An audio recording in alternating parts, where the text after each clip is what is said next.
제가 주체가 되기보다 그 시간이 어떠한 주체가 돼서 제가 그 시간에 빨려 들어간 느낌이라고 해야 될까요? 알고 보니까 삶이 개판인 거예요.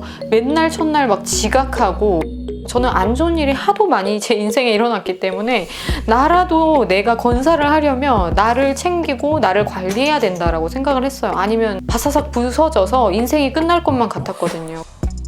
내가 선택할 수 있는 그런 인간관계에 대해서는 굉장히 적극적으로, 가장 미숙하고도 찬란한 시기라고 생각이 들어요. 그래서 이렇게 나를 통제하되 나를 사랑하는 루틴. 안녕하세요 여러분, 다이아제입니다. 오랜만에 또 자기계발 강의를 준비를 했습니다. 사실 제 인생에 있어서 가장 강렬했던 때가 20대 때거든요. 10대 때 내가 가장 강렬한 순간이 있었나를 생각해 봤을 때는, 제가 피아노 전공으로 예고를 이제 들어가려고 6개월도 안 된 시간이 남았었는데, 그때 거의 방에서 7시간, 8시간 이렇게 피아노를 쳤던 적이 있어요. 그때는 진짜 잊지 못할 것 같아요. 그때 자기 절제를 처음 태어나서 강하게 경험했던 것 같아요. 뭔가 딱 그때마다 내가 나한테 놀라는 순간이 있었는데, 20대를 봤을 때 한 5년, 6년? 한 5, 6년은 제가 진짜 미친 사람처럼 제 인생을 거기 시간에 갈아 넣었어요. 제가 주체가 되기보다 그 시간이 어떠한 주체가 돼서 제가 그 시간에 빨려 들어간 느낌이라고 해야 될까요? 그 정도로 완벽하게 삶에 몰입했던 순간이 있었어요. 그 20대, 가장 강렬했던 저의 20대에 대해서 얘기하면서 후회 없는 20대를 만들어줄 이야기들 여러분들에게 한번 전해보겠습니다. 지금으로부터 10년도 더 전인데요. 제가 많이 느끼는 게, 나는 왜 이렇게 모든 것이 다 빨랐을까? 어떨 때는 너무 빨리 알아서 이게 좋은 게 아닌 것 같다라고 느낄 때도 있어요. 지금 막 미라클 모닝이 엄청 유행을 하고 있잖아요. 근데 저는 10년 전부터 미라클 모닝을 했던 사람이거든요. 누가 시켜서 한 것도 아니고 자발적으로 먼저 시작을 하고, 그러면서 미라클 모닝을 하는 사람들이 제 주위에 은근히 꽤 있었어요. 그때 당시에. 그래서 또 자극이 되기도 했고, 근데 미라클 모닝을 하는 사람들의 그 실체가 의외로 뭐야 이거 가짜잖아 라고 느낄 때가 많았어요. 미라클 모닝을 하는 사람인데 알고 보니까 뭐 낮에는 퍼져서 잠자고 더 막 시간을 버리는 사람처럼 살고 있더라고요. 그래서 그런 것들 또한 제가 알게 되고 보게 되면서, 나는 진짜 미라클 모닝을 제대로 한다라고 결심을 했던 것 같아요. 그래서 그때는 낮잠을 모르고 살면서 미라클 모닝을 했던 때가 한 5년, 6년 정도 되는 것 같아요. 그래서 평생 그렇게 살 수 있는 사람은 그렇게 살아도 되겠지만, 저는 또 목소리가 굉장히 중요한 그런 일을 하는 사람이기 때문에, 그때도 그랬지만 그때는 그럼에도 불구하고 그걸 되게 미뤘어요. 나는 일단 미라클 모닝을 하면서 나를 통제하고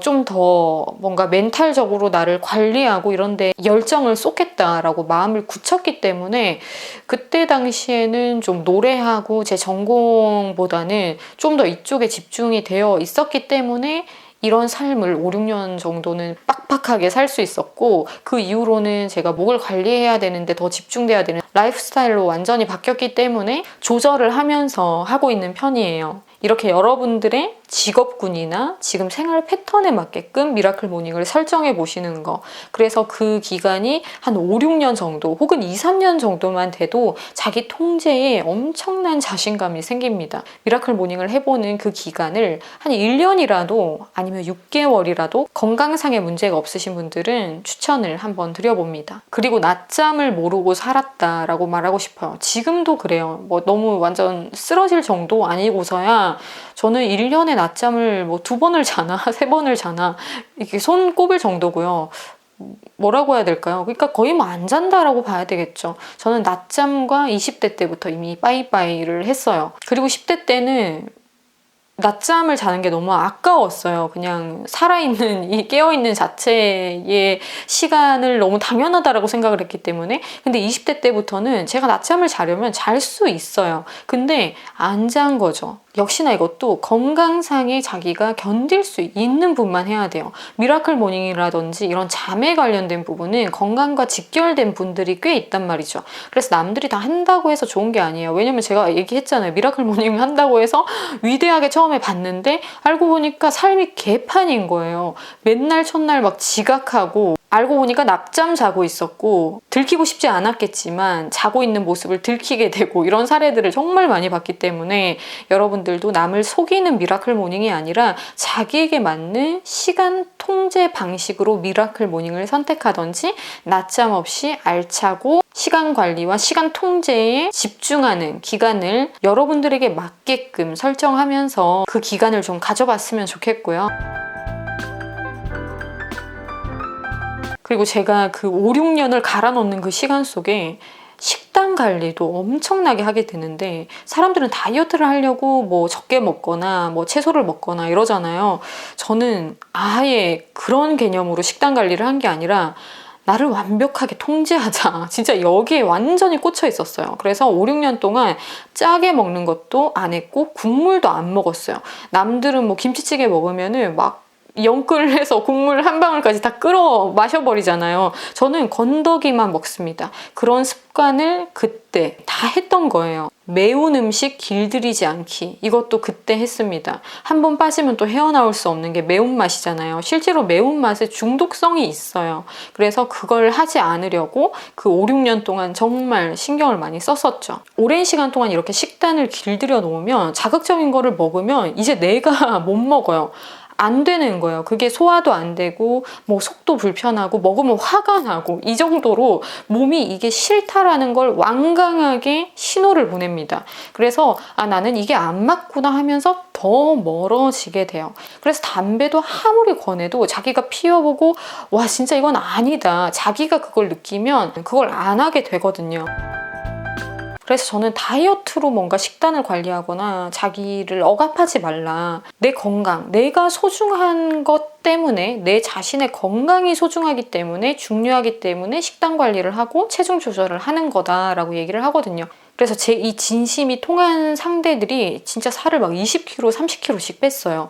아무도 이런 식으로 나한테 알려주지 않았다라는 거예요. 다 구박만 했대요, 자기한테. 왜 이렇게 뭐 살이 찌냐, 뭐 꼴 보기 싫다부터 시작해서 가족들은 그런 말들을 또 서스럼 없이 하거든요. 언니들이나 엄마들이 굉장히 서스럼 없이 해요. 그렇게 자기 관리가 안 돼서 뭐 사회 나가서 뚱뚱해가지고 너를 어떻게 보겠냐 뭐 이러면서 그런 식으로만 얘기를 했다는 거예요. 그리고 먹으면 못 먹게 하고 막 손 때리고 막 이런 경험으로 트라우마가 된 사람도 많아요. 그러다 보니까 더 음식에 대한 집착이 생기고 엄마 아빠 없을 때 자기한테 그런 얘기를 하지 않는 사람들 앞에서 미친 듯이 먹거나 이런 경우가 많았다라고 하더라고요. 앞으로 건강한 몸으로 좋은 것도 많이 보러 다니고 좋은 것도 많이 하고 그래야 되잖아. 이렇게 얘기를 했을 때 엄청나게 감동을 받으면서 건강관리를 해야 되겠다 결심을 하더라고요. 근데 이런 얘기가 뭐 한 번 한다고 해서 되지는 않고요. 정말 소중하게 여기는 사람에게 자기 인생의 소중함, 자기 시간의 소중함에 대해서 알려줬을 때 너도 앞으로 더 좋은 거 누리고 살 수 있다. 그러려니까 건강이 필요하다. 허리 맨날 아프다, 디스크 있어서 이렇게 얘기하는 사람들도 주위에 많은데 대부분 이제 살집이 있는 사람들이 그런 말을 하거든요. 나중에 막 여행하고 돌아다니려고 하면 건강해야 되지 않겠어? 허리가 아프면 불편하지 않겠어? 이렇게 하니까 진짜 갑자기 평생 많이 먹던 사람인데 먹는 걸 조절을 하더라고요. 그리고 많이 먹으면 졸리잖아요. 그러니까 계속 어떠한 굴레에서 못 벗어나는 거예요. 게으른 사람처럼 변해가는 거죠, 계속해서. 제가 이런 식단 관리 때문에 아토피를 고쳤어요. 뭐 목이나 팔이나 이런 데 다 피로 물들어져 있던 어린 시절을 보냈기 때문에 식단 관리로 이게 진짜 되는구나를 겪은 사람이에요. 그리고 하나 더 추가를 하자면 생활을 청결히 하는 습관을 계속 누적해서 쌓아야 돼요. 제가 개인적으로 청소하는 거는 싫어하지만 청소되어 있는 거를 좋아하고 깨끗한 데서 지내는 걸 굉장히 좋아하는 사람이거든요. 근데 이게 부딪히는 거예요. 그래서 어렸을 때는 내가 있는 곳은 깨끗해야 되는데 청소는 하기 싫고 이 딜레마에서 못 벗어나서 너무너무 스트레스를 많이 받았었거든요. 근데 한 20대 중반부터 이거는 오히려 뒤늦게 생긴 습관인데 베개피 같은 것도 일주일에 막 2-3번씩 갈아주고 침구 이런 데 다 깨끗하게 관리하고 이런 거 있죠. 예전에는 소파에 있다가 아니면 뭐 바닥에서 뒹굴다가 입었던 옷 그대로 침대에 들어가서 자고 이랬는데 이거를 한 20대 중반쯤부터는 진짜 칼같이 완전히 깨끗하게 하고 침대에 들어가서 깨끗한 상태로 잠들고 이런 것도 오랜 시간 동안 지금까지 지속하고 있는 습관 중에 하나예요. 청결도 환경을 깨끗하게 하는 게 있고 내 몸 안을 깨끗하게 하는 게 있잖아요. 이 두 가지가 같이 돼야지 이 피부 문제가 해결이 되더라고요. 그래서 역시나 이너뷰티라고 하는 게 딴 게 아니에요, 여러분. 여러분의 속 관리를 잘 해줌으로써 여러분들이 원하는 꿀 피부와 생활 관리까지 다 되는 거죠. 그러면서 일찍부터 청결에 눈이 뜨면 병원 갈 일이 줄어듭니다. 나쁜 일이 나를 덮쳐오는 거는 내가 어떻게 막을 수 없는 일이지만 내가 나 관리는 할 수 있잖아요. 저는 안 좋은 일이 하도 많이 제 인생에 일어났기 때문에 나라도 내가 건사를 하려면 나를 챙기고 나를 관리해야 된다라고 생각을 했어요. 아니면 바사삭 부서져서 인생이 끝날 것만 같았거든요. 내가 통제할 수 있는 그거 하나라도 하자. 그게 바로 나 자신이었던 것 같아요. 나의 가장 가까운 주변 환경이라든지 그래서 의무적으로 만나야 되는 사람들은 내가 어떻게 하지 못하지만 내가 선택할 수 있는 그런 인간관계에 대해서는 굉장히 적극적으로 변화를 줬어요. 힘든 관계라도 끊어내야 하면 끊어냈었고 보기 싫은 관계라도 봐야 하는 상대라면 계속해서 그 관계에 대해서 연구하고 애썼고 이렇게 나를 중심으로 해서 내가 컨트롤할 수 있는 범위까지는 정말 열심히 애써서 컨트롤을 하면서 실패도 하면서 시행착오도 겪으면서 정말 적극적으로 행동을 했던 것 같아요. 이게 20대니까 또 더 가능했던 것 같아요. 30대가 되면은 진짜 좀 뭐라고 해야 될까요? 느낌이 진짜 너무 달라요. 좀 어른이 된다라는 느낌이 약간 이렇게 되는 것도 있어요.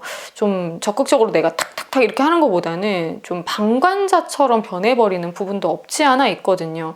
그래서 에너지가 있을 때, 여러분 어렸을 때부터 이런 습관을 들이시고 이걸 빨리 해놔야지 나중에는 조금 더 주변 정리가 되어 있는 상태에서 삶을 살아가게 되거든요. 그래서 미리미리 힘이 있을 때, 에너지가 있고 아직은 좀 깡이 있을 때 해보시길 바래요. 그리고 또 이런 깡이 있을 때 조금이라도 내 인생에 도전 정신이 있고 용기가 있을 때 외국살이는 꼭 해보라고 말씀을 드리고 싶어요. 돈이 없어도 할 수 있는 경우가 있고요. 그리고 돈이 없는 사람들도 어떻게 해서 외국살이를 잘 해낸 경우들이 이미 많이 있잖아요. 저 또한 돈이 있어서 외국에 간 게 아니거든요. 그래서 뭐 제가 했던 얘기들도 있을 거고 스토리들도 있을 거고 그리고 이런 식으로 집불도 없는데 외국에 가서 어떻게 해서 외국살이가 가능했다라고 하는 사람들의 스토리, 뭐 미화된 것들도 있겠지만 여러분들이 또 잘 필터링해서 듣기를 바라겠고요. 여러분들이 스스로 외국살이를 이 시국이 좀 좋아지고 나서는 도전을 해보시기를 또 추천을 드립니다. 확실히 외국살이를 하면 남을 이해하는 폭도 넓어지고요. 모든 다양성을 수용할 필요는 전혀 없어요. 그리고 수용해서는 안 되는 것도 있어요. 하지만 전반적으로 내 시야를 열어주고 다양한 경험을 하면서 고집스러운 사람이 되는 데서는 벗어날 수 있다. 그래서 너무 한 가지에 꽉 꽂혀서 이런 좀 성격이 스트레스, 너무 이런 내 성격이 싫다 하시는 분들은 외국살이를 하면서 다양한 경험을 하고 많은 사람들을 접하면서 좀 그런 것들에 자극을 받다 보면 옹고집스러운 그런 성격들도 풀어질 수 있어요. 근데 원래 막 칠레팔레 이런 사람들은 외국살이를 하다 보면 또 너무 막 풀어지는 경우가 있으니까 자기의 장단점을 잘 봐서 그리고 그 특색과 잘 맞으면서도 내가 디벨롭할 수 있는 그런 나라를 선택하시길 바래요.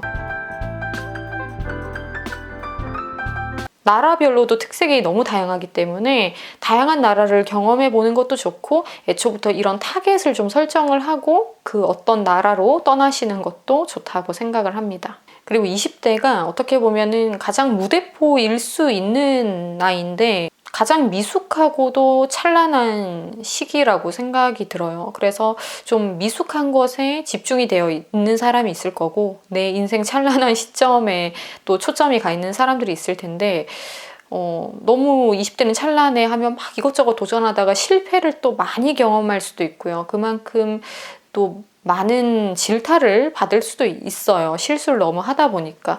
근데 또 너무 나는 아직 미숙해 라고만 생각을 하면 도전을 또 안 하게 되잖아요. 그래서 이 미숙함과 찬란함의 중간쯤에서 자신의 포트폴리오를 쌓아 올리는 거는 꼭 해봐라 라고 얘기를 하고 싶어요. 좀 조심스럽잖아요. 내가 포트폴리오를 어딘가에 쌓아 올릴 때 대중들이 볼 거 아니에요. 자기 혼자서 막 이렇게 하는 경우도 있겠지만 좀 대중들에게 노출될 수 있는 플랫폼이 요즘엔 너무 많잖아요. 틱톡도 있고 인스타그램도 있고 유튜브도 있고 너무 다양한 플랫폼들이 있기 때문에 무엇을 선택해서 자기의 포트폴리오를 쌓아가는 그런 모습들을 만들 때 그게 어느 시점에 갔을 때는 다 지워버리고 싶은 흑역사가 될 수도 있어요. 저도 제 옛날 영상 보면 다 막 갈아엎어버리고 싶고 막 다 찢어버리고 싶고 이런 생각이 들거든요. 그럼에도 불구하고 그 미숙했던 때부터 내가 포트폴리오를 쌓아 올렸던 이 시기는 그때뿐이더라고요. 그래서 안 지우고 남겨두는 것들은 미숙했어도 찬란했기 때문이죠. 그래서 여러분들도 20대는 그런 거예요. 남들도 그렇게 봐줄 거예요. 20대한테 너무 많은 질타를 하고 이런 것들도 좀 이치에 맞지 않죠. 20대는 더군다나 더욱더 완벽할 수 없는 나이기 때문에 그래서 여러분들의 미숙하겠지만 찬란한 이 20대를 꼭 포트폴리오를 남기는 그런 것도 또 도전해 봤으면 좋겠어요. 내 생각 정리든 뭐 뷰티 뭐 유튜버도 있고 뷰티 블로거도 있고 다양한 장르들이 있잖아요. 꼭 뭔가 보여줘야 되는 것뿐만이 아니라 자기의 생각을 정리하고 자기의 생각을 나누고 이런 것도 좋으니까 여러분들의 포트폴리오를 적극적으로 20대 때부터 생산해 보시길 바랄게요. 저도 20대 때부터 생산을 했거든요. 그리고 일찍 파이프라인을 만들어 놓으면 좋은데 요즘에 파이프라인이라고 해서 엔잡이라고 하는 다양한 분야를 섭렵해서 다양한 분야에서 수익을 창출하는 걸 의미를 하는 이 파이프라인, 전 이거를 불가피하게 만들었죠. 어렸을 때 너무 경제적으로 힘들었다 보니까 내가 하고 싶은 걸 하기 위해서 내가 하고 싶은 걸 연명하기 위해서 돈을 벌어야만 했어요. 사실 너무 힘들었거든요. 그냥 부모님들이 주는 돈과 집안의 재력으로 예술을 꾸준히 할 수 있는 사람들이 있잖아요. 얼마나 좋아요. 계속 노래만 하면 되고 예술만 하면서 살면 되니까. 근데 나는 그런 시간을 돈을 버는데 써야만 했죠. 이거는 어쩔 수 없는 저의 경제 상황, 집안 상황이기도 했지만 그때 당시에는 또 재미가 있었어요. 그렇게 하는 데 있어서. 저들이 독립적이지 못한 데에서 분명히 또 저들만의 느끼는 허무함이 있겠죠. 근데 저는 그렇게 생산적인 삶을 살고 적극적인 삶을 살면서 그 삶에 또 재미를 보았어요. 근데 뭐 한편의 씁쓸함은 항상 남아 있었어요. 지금까지도 어떻게 보면 그게 마음속에 남아 있고요. 하지만 미리 이렇게 파이프라인을 만들어 놓으면 나중에는 부러워해요. 넌 어떻게 그렇게 독립적으로 사니? 나도 이제는 독립적으로 살고 싶은데 해놓은 게 없어. 이거 달랑 하는데 이거 하나 가지고는 어디 가서 명함도 못 내밀어. 이런 주위 친구들이나 사람들이 많더라고요. 그래서 여러분들도 일찍부터 파이프라인을 만들어 놓으면 나중에 30대가 되면 이게 안정화가 되는 그 딱 느낌이 들 때가 있어요. 그리고 환경적으로도 딱 그게 안정이 될 때가 있어요. 그래서 파이프라인도 20대 때부터 미리 준비하자. 그래서 이렇게 나를 통제하되 나를 사랑하는 루틴, 나를 위해 미리미리 비축하는 그런 시간들로 20대를 보낸다면 보다 안정적인 30대를 맞이하게 될 거예요. 근데 또 30대만이 겪는 고충이 또 있습니다. 뭐 이런 것들에 대해서는 차근차근히 또 30대들만의 이야기를 후에 또 나눠보도록 하고요. 20대 때 여러분들도 막 이것저것 다 해봐야지 하지만 그 안에서 자기 통제를 잘 하는 사람으로서 누릴 것들도 누리는 그런 사람들이 되었으면 후회는 없을 것이다. 단언코 얘기할 수 있습니다. 저는 이렇게 통제와 하고 싶은 것에 조화를 이루면서 20대를 보냈어요. 그래서 여러분들도 한쪽에만 너무 쏠리면 분명 후회하거든요. 저는 이렇게 밸런스가 가장 중요하다고 생각을 하기 때문에 이 밸런스를 여러분들에게 오늘 한번 팁으로 전해봤습니다. 그럼 또 알고 싶거나 듣고 싶은 얘기 있으시면 인스타나 댓글이나 메일로 남겨주시고요. 다음 영상에서 다시 만나요.